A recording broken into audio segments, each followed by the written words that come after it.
Preston. Now Andrew, Labor seems to be stepping up pressure on the Nationals MP George Christensen.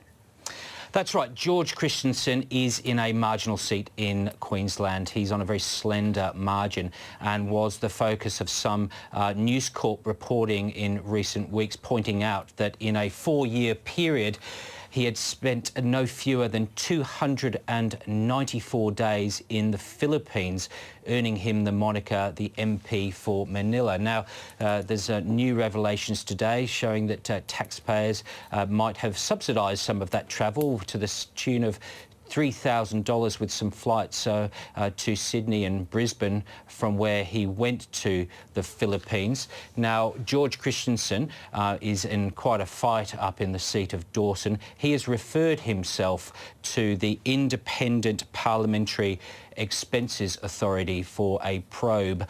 Now, both his leader, the Nationals leader, and the Prime Minister will be dearly hoping that he is cleared there. Andrew, any idea how long that will take? Well, these matters might take some weeks, and of course we've only got about 30 days to go before the election. But it's quite clear that Labor intends campaigning hard against George Christensen in that seat of Dawson.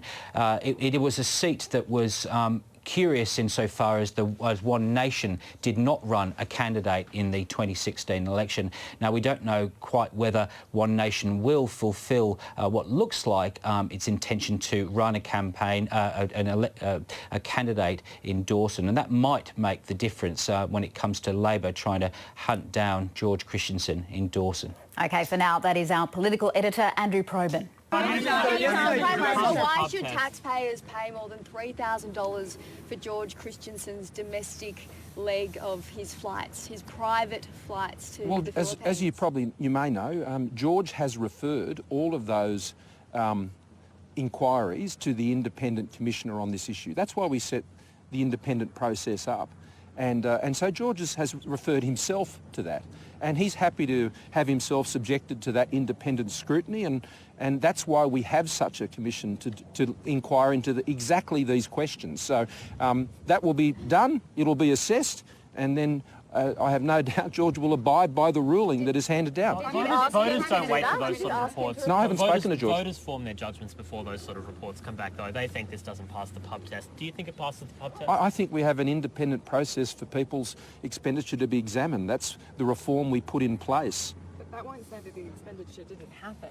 It'll say whether it was done properly and whether it was within the rules, and it'll be done that. Well, that's what the independent commission process will determine.